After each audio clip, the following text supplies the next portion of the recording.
shows or join the team at sport-social.co.uk.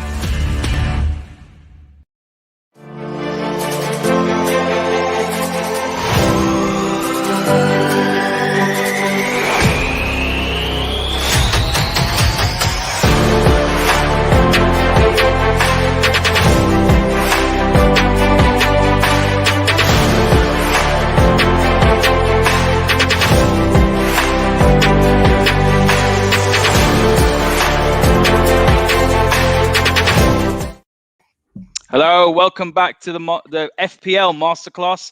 As you know, it's myself and Rob, and you can follow us on @TF Masterclass, @Haider_Rubbani, and @Rob_B. Welcome back. And Rob, we're going to talk about today, is it time to bin the super premiums and bring in Mo Salah? Now, we both had an absolutely stellar week. You know, I hit over the 100-point mark. I started actually listening to the show, Rob. That's the reason why I'm starting to do well. And I've been listening to what we've been talking about every single week. And I'm starting to pick up. I'm creeping up some of those tables that I'm in. You had a fantastic week. And we're going to have a look at your team now. 123 points. Well done. I mean, you must be absolutely thrilled. Look at where you are in terms of the overall ranking as well in the game week at the top 33,000. Sorry. Well, that's overall ranking, isn't it? Overall rank 33,000th out of 8.5 million players. Not bad. Top 0.1%. I think that is. I can work that out without my maths. I always talk about averages, don't I? Hit your averages every week and then you'll get the big points totals at the end of it. That's the rewards. So you build your squad through the season. So this is what I do week to week to week. This is what we try and do on this show to show people. If you look at the kind of numbers here, the metrics on the left-hand side for game week 9, the highest in the whole of the world was 165 points. So that's one of those lucky totals. No one ever really gets that from being good. That's just pure luck that maybe all of your premiums and all of your budgets all come together in 1 week and you get that big total. That person who gets 165 might get 32 next week. But you want your average 60 points. I say it every week. Get 60 or above, you're doing your job. 123 points, obviously delighted with that. And what we'll do is we'll kind of look at my team, the team that we talked about last week, and we'll talk about where the big kind of wins are in this squad. Yeah, absolutely, Rob. And let's go through the game week 9. So let's have a little bit of a deep dive. So look, you did absolutely fantastic. Ramsdale didn't really perform. He got you 3 points. You had Sanchez on the bench. So you look at the bench, I mean, you still had more points. Imagine if you'd got a few selections right, you'd probably been hitting close to the highest score of the game week. And look, Trent, 10 points. Livramento, 9. Cancelo hasn't really got many points of late, but, you know, he's still a must-have to have in your team. Cresswell with 12 points. And then here's where you really got the big points here. Foden, who got 18 points, and he's been playing the false 9 role. And I think we're going to talk about him later, but he's looking like he could be an essential pick. And then you had Salah, captain 48. I mean, he can score against anyone. We said this last week, didn't we, Rob? He can score against anyone. There's no point captaining anyone else because Salah is going to be the one that scores. Kovacic as well with 11. Townsend got you 2. And then Saint-Maximin didn't really perform, but Antonio got you 7 points. So all in all, look, a fantastic game week. And you look at the bench, Jota got 11, Wang got 8, and then I mentioned before Sanchez got 4. What are your thoughts in general? Because it's got a lovely balance to it, but really the midfielders, A, are scoring, and B, the ones that aren't the highest premium, barring Salah, are actually the ones that are giving you consistent returns. That's right. And I think also, just to make highlight a point here, just about how you play the game, and I say it again consistently, is that you don't pick players based on your heart. Yeah, you do it on your head. So did I want Salah to get 48 points against my football club? And did I want to stand there and watch him score a hat-trick at Old Trafford? No, I didn't. But the whole point of FPL is to score points and to win. So I think you said to me at the start of the game week, you know, would I be dropping Alexander-Arnold because it was coming to Old Trafford? And I went, absolutely not. Probably the other way around. Almost a guaranteed pick because of how bad Man United are. So you look at that, and I actually put Jota out of my team, unfortunately. What did he do? He went and got 11 points. Could have played him instead of Townsend. But you're right by your assertion of saying there that kind of my budgets or my mid-range players are the ones that are keeping me ticking along. So I don't really include defenders too much in that because you don't normally get the real budget picks there. But you're looking at someone like Livramento, who came in as a completely unknown this season at £4 million. And really no one touched him at all in the first few weeks. You know, he was one of those players where he was getting minutes, but again, people just didn't know who he was. Now he's had, I think the last 4 or 5 game weeks, goal scoring or assisting returns or getting at least the the kind of metric points because of his performances, and he got 9 points this week. So you can see that there are so many budget players this year and mid-range players that you can invest in and still have money in your pocket. What I'll say is this, just to end this little section, this team that got 123 points, I still have £4.4 million in the bank. That's important to me. So I'm not spending a penny this week. You'll see my team for game week 10 at the end of the show. But that £4.4 million is in my pocket, and it just gives me all the versatility that I need going into the next few weeks, even though I haven't got a wild card.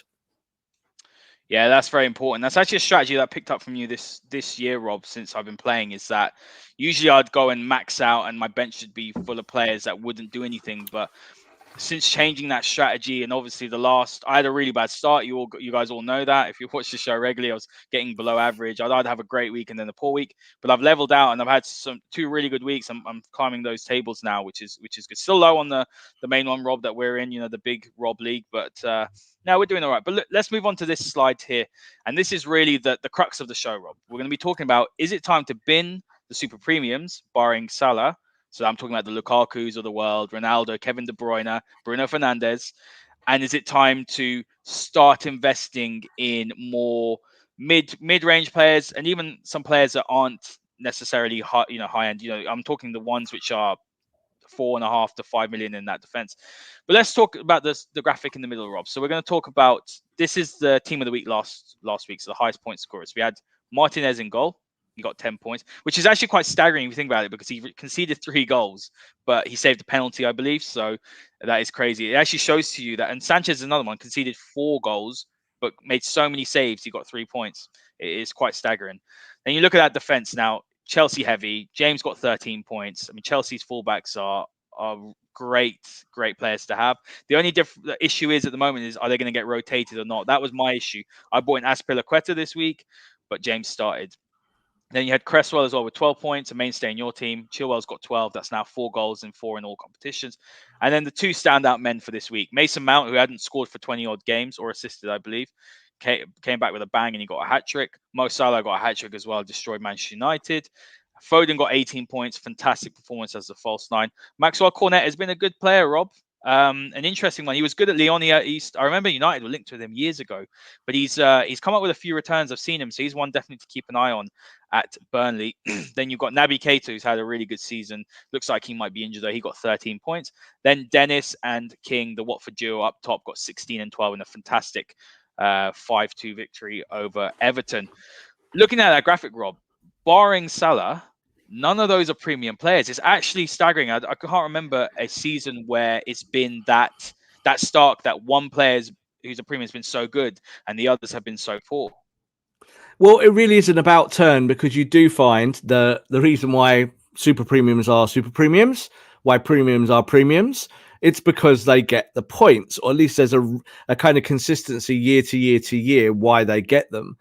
I think there are several reasons why that's different this season. That's either be rotation. There's also obviously the injuries, and also just mainly poor form.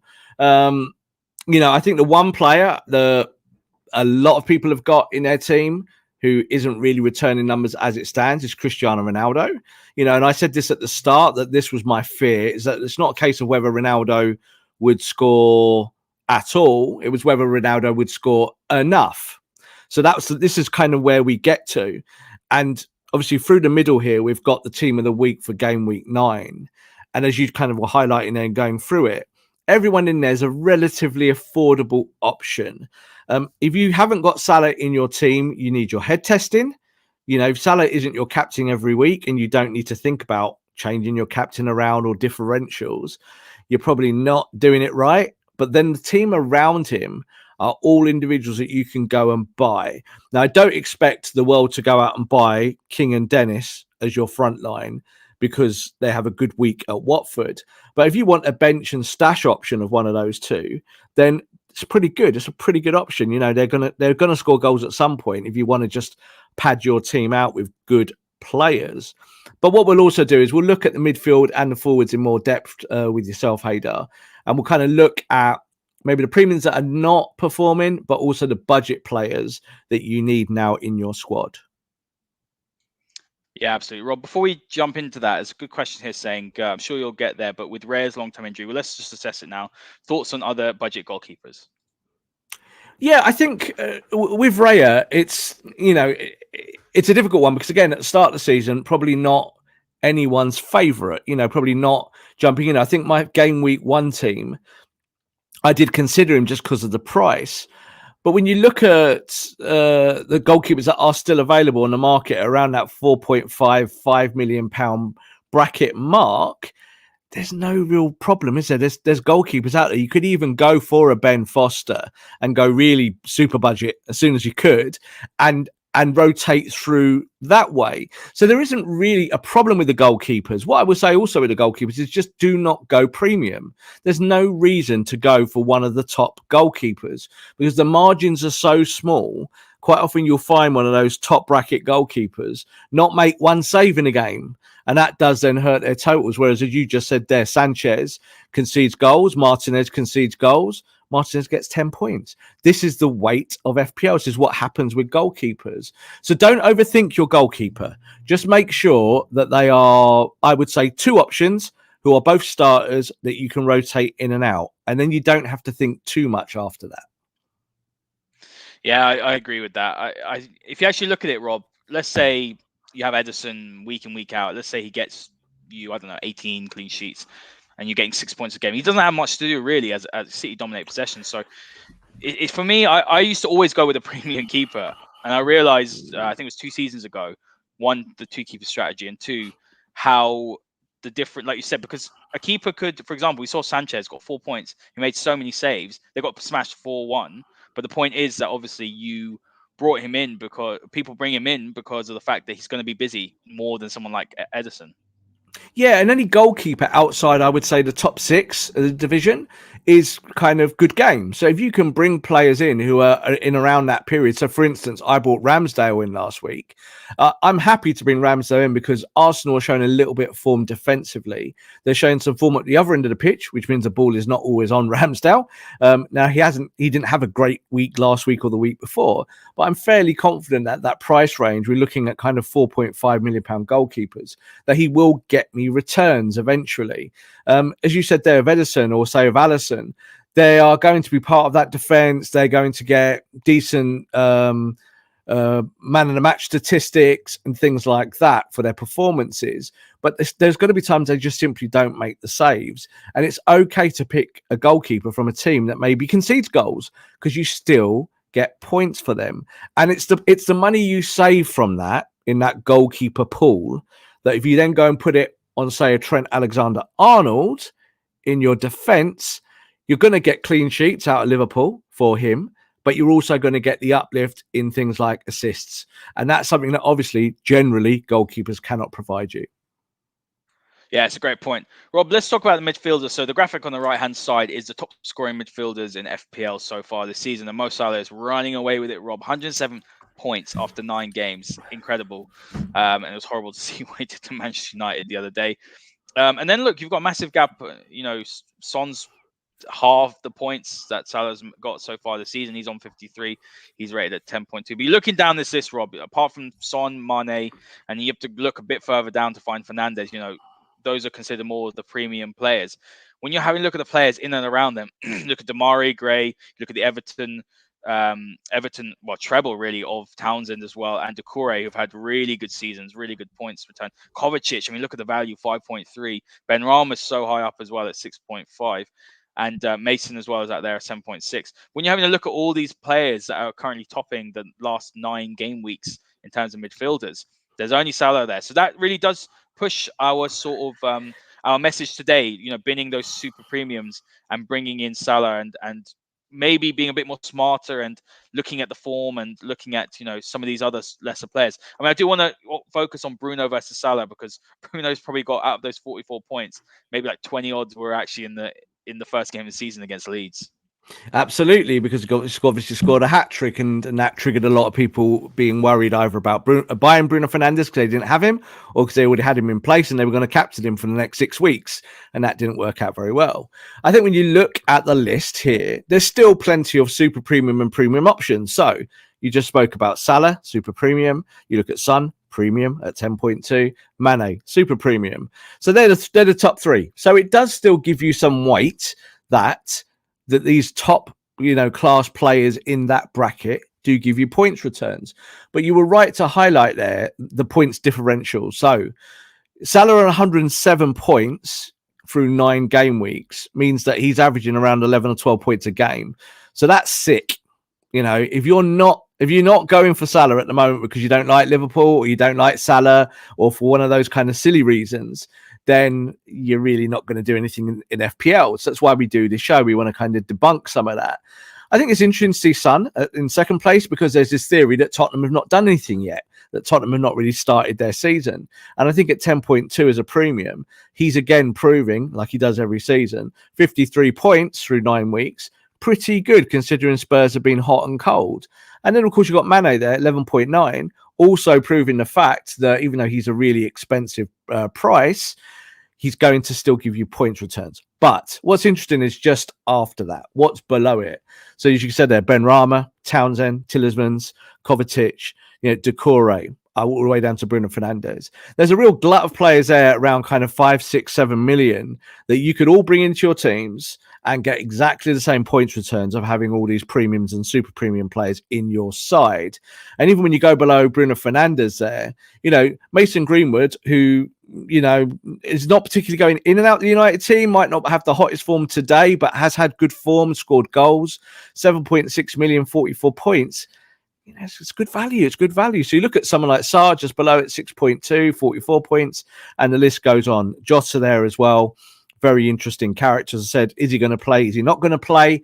Lots of FPL sites last week were saying Firmino got a hat-trick. Jota's not going to start again. That's the end of Jota. What happened? Jota started at Old Trafford. Jota got a load of points. So at 7.5 million, they're not really risks because they're going to get you points. And I think when you look at that midfield contingent there, that almost kind of tells you who you should be picking. It should be Salah and budgets. If you get that right, and then maybe sneak in a Son if he gets hot at 10.2, if you save some money, you can do some really, really good FPL business. Rob, let's talk about the strikers quickly before we drill into a few other topics. But look, Jamie Vardy's top. The strikers haven't really, look in the premium ones. There's Vardy and Aubameyang. But again, I'm looking at premium. I'm talking about the Ronaldos of the world, the Lukakus of the world. They're premium. You'd say Aubameyang used to be premium, but at 10 million, he's had a decent season considering how poor he's been for a few seasons. Jamie Vardy tops it. He's been excellent. Antonio, as we all know, but Gabriel Jesus is a really interesting one. He's actually played on the wing. He hasn't played. Pep's a genius, Rob. You just have to say it. City are playing without a striker. Phil Foden as a false 9 in the Premier League. It's crazy. No other manager would do that. No other manager could execute that in world football right now. And then you got your favorites, both of our favorites really for a long time. Danny Ings with 39. Sam Maximan's got some good returns, and you got a couple of the Watford lads, and that's due to the fact that they both had good returns. Really, they haven't done as much. Tony's in there as well, Mope, and then you got the 2 lads from Wolves, Wang and Jimenez, and then you've got Firmino. But looking at that, it's actually very telling again, and it's pushing forward with our view that bin the super premiums and accept Salah, because Lukaku and Ronaldo have not really done anything. Lukaku's been injured, but even then, he has not really shone as of yet. That's correct. And I think as well, I think I said it in the opening game week about strikers and how picking strikers is very different to picking your midfield and your defense. With your defense, really, you should pick fullbacks because they get you assists, they take set pieces. It's not a difficult thing to fathom. And in midfield, you're looking for those players that do play in false 9 roles, that play attacking midfields and play behind attacks, and kind of knitting that together. When you look at the striker role, it's trying to find players that are going to compensate you with points, but not going to cost you the extra points and push your funds into an area you don't want them to be. So at the top, Vardy at 10.8, he's still expensive. He's got 57 points. But then you look at someone like Antonio, exactly the same points, £2.5 million cheaper. And then you start going down the list, and you look at Jesus, and as you said, playing on the wing, 46 points. So it gets a lot tighter as you go down. So you're not really losing points, even though you might be saving money to go and do something else, some rainy day business. I always said to you before about having Danny Ings in my team every year. Not really giving me the big returns yet, but he's got 39 points. If he gets a hat trick and a hat trick, he's suddenly at the top, isn't he? Dennis, 5.2 million. Like, it's almost too cheap not to have if you want a bench and stash. And he is the 6th best striker in the Premier League this year for FPL. And when you actually look at his minutes, he doesn't play every minute. He actually only kind of comes off the bench. So what this tells us is about where to invest your money, a little bit like a stock exchange, kind of going with your prime targets, the ones that are kind of got value, that are going to get you more points going forward. And as you said as well, just at the start of the segment, about being more clever about looking at form and looking at fixtures. So looking at the fixtures ahead, as I always say, the next 6 is kind of as far as you should go. Never try and imagine further, because there's no point. You get injuries, you get bad form, you get all sorts. But if you look at maybe 2 or 3 or 4 weeks as your kind of barometer, you can really dig into that forward list and find ways of buying and selling and rotating team players in and out and getting extra points. You just mentioned Aubameyang. I think he's ready to pop. £10 million. It's kind of a good price. 37 points. He is the kind of player that could go, say, the next 10 games and get you 17, 18 goals if Arsenal go on some kind of run.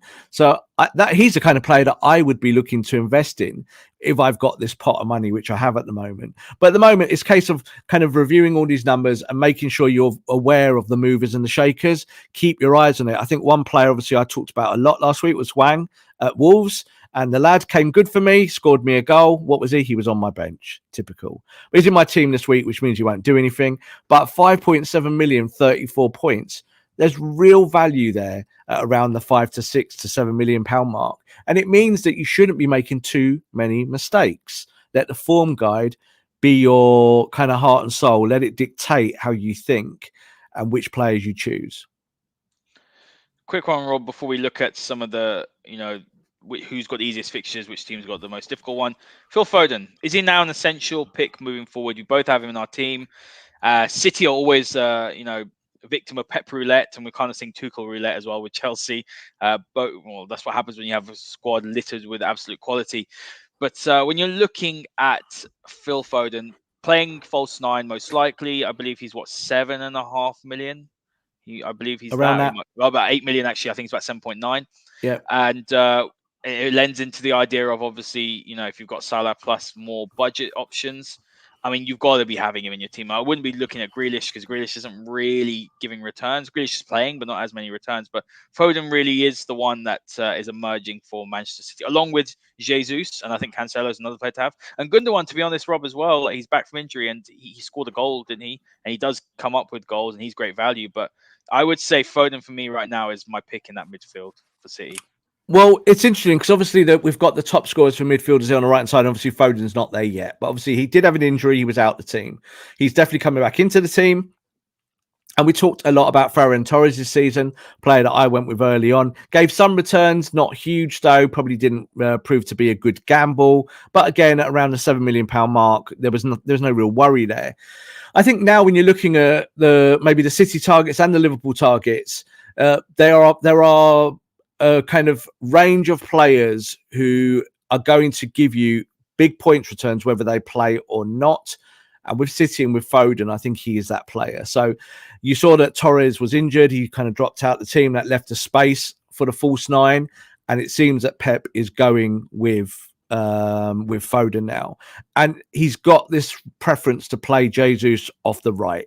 So you can see that I think as a double up, that if you want to do maybe an affordable Manchester City double, that Foden and Jesus are pretty outstanding. You can't that price bracket, Jesus 8.6 million, talking Foden at tipping 8 million.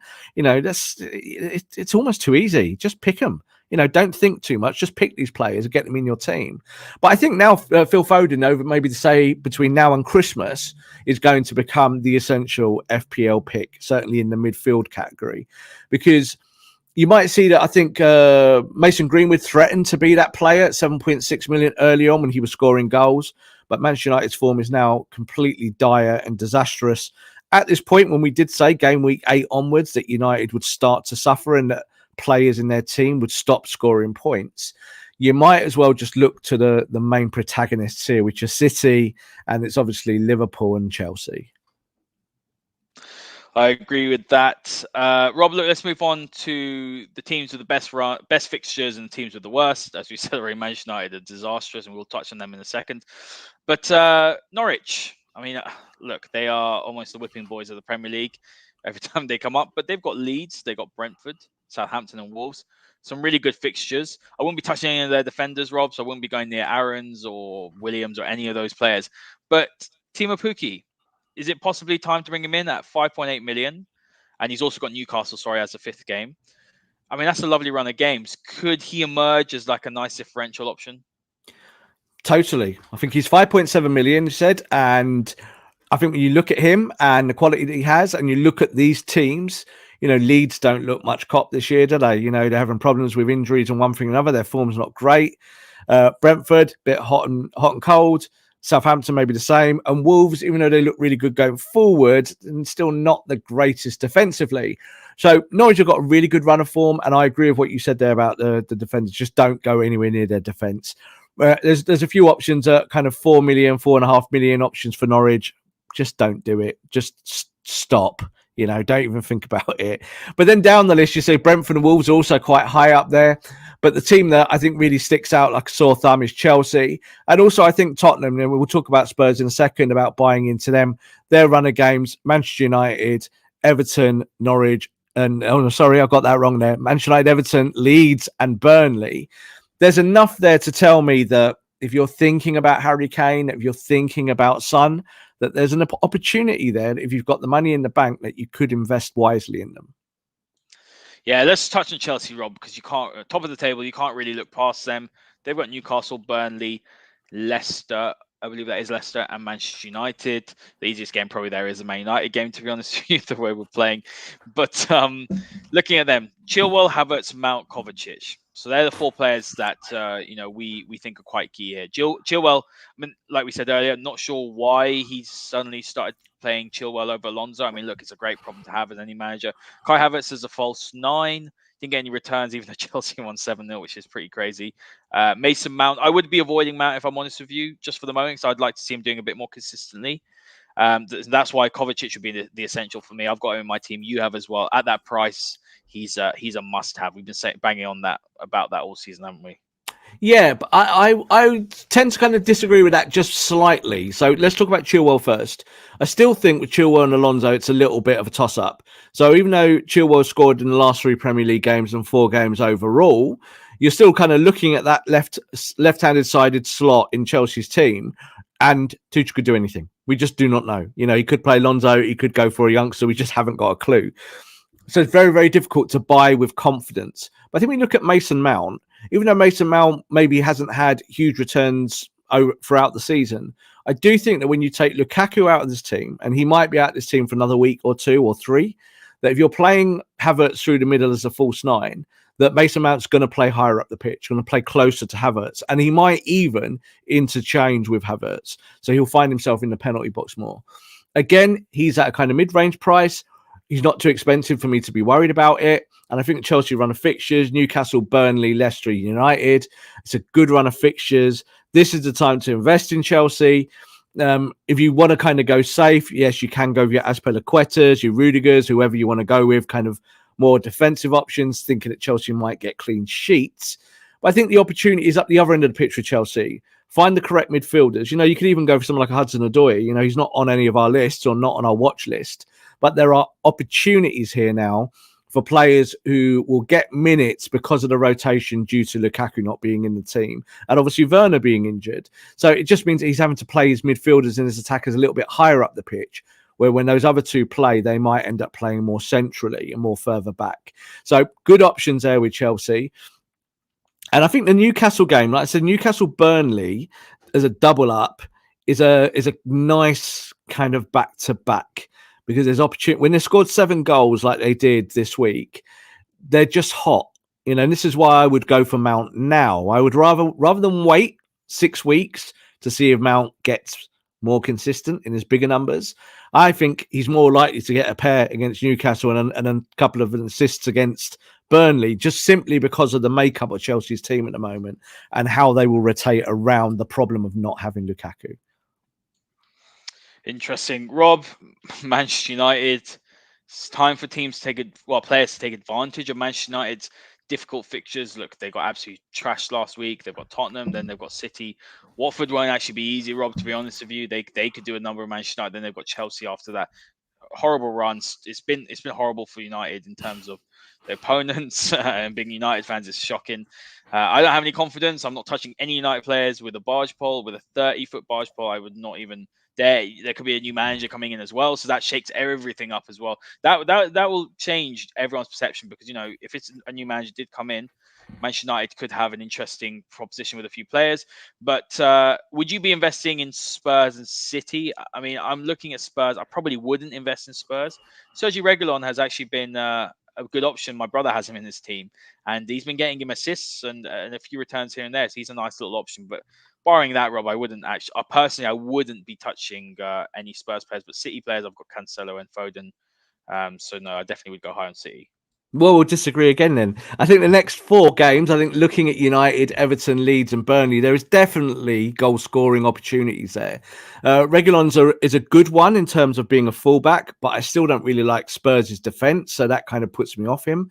But I do look at their 2 premiums, obviously with Kane being a super premium, and I look at Son. And I think there is an opportunity there with Son at 10 million. I think that he's the kind of guy that he could score in each one of those 4 games and pay back that 10 million like that straight away. It's a case of just balancing it, Haider, looking at the kind of fixture list being your guide, letting the fixture list dictate to you a little bit more. That if you're looking at the better teams in the division and you want players, then this list is telling you that Chelsea and Tottenham are the 2 teams to invest in. Now, when we say invest, we don't mean you have to have 3 from each team. Like you might want 3 from Chelsea, but you probably wouldn't want 3 from Tottenham. But as you move down that list and look at it and see Manchester City at the bottom or towards the bottom, they're still playing Palace, United, Everton, and West Ham. Doesn't matter that they're at the bottom of this list. They're going to score in every one of those games. They're not going to lose any of those games. And in fact, they might come to Old Trafford and get a complete, rugby score. So don't feel afraid about investing in City players just simply because of the fixture list on this one. Talking about Manchester United at the bottom there, if you've got any United players, get rid of them. You don't need them. There's no upside at the moment. I think the only United player that I would consider getting, because I think that he will have some kind of re-emergence now in the weeks ahead, is Marcus Rashford. I think Rashford will play. I think he'll get goals and assists even if United are not winning games. And he's more likely to have, I think, week-to-week returns than any of the other players. Certainly, I think we look at Bruno and Ronaldo. They've been hit or miss this season, generally miss. But when you're talking about £12 million for a player, you can't do that. You've just got to have hits for that price. And that's why I'm saying it's kind of Salah and then everyone else. Yeah, absolutely. Rob, before we look at your team, and I want to give my tip of the week. And my tip of the week is going to be a player from Brentford, and it's going to be Mbeumo, who's going to be my tip of the week. So a lot of people have got Tony, but I believe he plays as a midfield on FPL, but he's been playing up front with Tony or just behind him. Now he's had some really good returns. He's definitely a player that I've been keeping an eye on him. And when I look at Brentford's fixtures, I look at Burnley, I look at Norwich, Newcastle, and Everton. I mean, I think he's a really good option to have. I mean, I'm looking also at Manchester City. So I'm just going to give another player, and I mentioned him earlier, but Gabriel Jesus, I think, is a player that I'll be considering. When I'm looking at Antonio's fixtures, Antonio is a must-have, and he did score last week against Spurs. But when I am looking at that Liverpool fixture as well, then you've got Wolves and then Manchester City. There could be an option for me to take him out because I fancy Jesus against United, and that's horrible to say. More than I'd fancy Antonio against Liverpool. Well, Jesus in the channel against Harry Maguire. So there you go. So I think you're right. I think Jesus is a really shrewd pick. And if anyone went for him now in this week, I would advocate that. But I also think you could look at someone like Mahrez. So Mahrez at the price range. He hasn't played a lot of football in recent times, certainly not as compared to maybe in recent seasons where he's been in and out the team, a regular contributor, both in goals and assists. Grealish has hurt him, I think, more than anyone on the left-hand side, just kind of eating up the spaces. But I do think that his price range, again, if you do have the money and you can afford someone at around that kind of £8 million mark, that it's a kind of safe bet because he's going to get minutes in these games and he's probably going to contribute. He's probably going to get you some goals. But there is definitely some really nice Manchester City options moving in for the weeks ahead. And as you go through that whole list, there's opportunity, especially in that top half of that list, all the way up to Liverpool. We said there about Jota at the start of the show. I think Jota at that kind of £7-8 million bracket again. When he plays, he's in the front line for Liverpool. And this is a Liverpool team absolutely flying in their attack. So he's either going to get goals or assists. And even if he's on the bench and plays 20, 30 minutes, he's still probably going to get you a goal or an assist. Yeah, no, Liverpool are frightening at the moment. Rob, your team for this week, this is your squad that we got here. No changes. Any reason why? Because it's just too good. Simple as that. 121 points in a week. I always say don't tinker. It's my kind of catchphrase. Don't be a tinkerman. Don't be Claudio Ranieri of FPL. If you've got a balance and you feel like this squad has been built, hasn't it, through the weeks, and this show has become a little bit of an archive of how this squad has been built, through ourselves and our discussions. And when you look at it, it's a balance between like super budgets at 4 million, 4.2 million. Normal kind of budget mid-range of like Kovacic and Townsend at 5 to 5.6, Foden under 8 million. This was the old squad actually. Rafinha is not in there now. Rafinha is actually out of my squad. This was one from last week, Haider. It's the wrong slide, but but up front I've still got Antonio and Hwang, and you could put Harry Kane in. As I said, if you're going to go into a Tottenham option, you could do that and you could go in there. So now this is actually my team for next week. And I think this is a kind of important bit because this is the selection. And you saw at the top of the show that when you looked at my bench really ticked last week. I wish I could have played my bench options and taken all the points and been greedy, but I couldn't. But I have made some changes this week for that. And I've gone for a 3-5-2, and it's just heavy on the midfield, making sure that these players have got opportunities to play. Livramento did really well. We talked about him at the top of the show, obviously with what he's been doing. But this week, I think against Watford, little bit scared of that factor that they're scoring goals. Watford, a little bit scared of King, a little bit scared of Dennis. So I've kind of just taken him out the firing line. And what's that done? It's allowed me to play Hwang up top. And I think Wolves at home to Everton, I kind of fancy that. Everton are a bit hit or miss defensively. Doesn't bother me. I haven't got any Everton defenders. I'm not going to get any Everton defenders anytime soon. So I'm going to give Hwang a go. But I've also got Townsend on the other end for Everton because I think they could score against Wolves. So that could be a high-scoring draw, 1-1, 2-2. Both of those players might get you points. Rob, you've gone for Salah as captain, obviously, because there's no one else to go for captain. No, it's got a nice balance, that team. But we had a question from someone on Twitter, and I'm going to bring it up. So he was asking us, Rafinha in for Doucouré. Doucouré is obviously injured. He's got 2 million plus in the bank. He's got one free transfer. And he's in the top. He got over 100 points last week, and he's in the top 20k in the world currently. So he's doing really, really well. But when you have a look at it, Rafinha, I've had Rafinha in. Rafinha's he's had a good season. I think of late, he's been a bit disappointing. Leeds have been disappointing, Rob. To be honest with you, Dallas was my shout from last year and was my shout for this year, and he hasn't. I think got an assist last week, but he hasn't really been particularly, great when it comes to points. And when you're looking at Leeds as a team in general, I believe they're sitting in 17th. I mean, is Rafinha a better option than, say, a Kovacic? I'm not too sure, Rob, to be honest with you. Well, you can spend a little bit more and get a Jota, so I'm not, or even Foden, so I'm not too sure. He's the one player I'm actually considering bringing out, but I look at my midfield, I've got Foden, Salah, Kovacic, and then I believe I can't even remember who I've got now, but I do have Rafinha I've got Smith Rowe. So yeah, my midfield's quite similar, but I'm looking at Rafinha and thinking I could maybe upgrade on him. Well, I think when you look at my midfield five here, I'm looking at from Foden, Salah, Kovacic, Townsend, and Jota, would I sell any of them to bring in Rafinha? Well, the answer to that is no, and it's no on two scales and two reasons. One, because Leeds are not very good this year. And two, Rafinha has had injuries, kind of been in and out, had knocks, had problems. So it's you cannot tell, obviously, when the press conferences go up before the weekends, whether someone might miss a game. There's sometimes it's just kind of dusted over and you don't talk about it because it's not very interesting. And then you come on the game week day, you come on the Saturday, you come on the Sunday, and then there's no chance of getting that player back in. They give you no return.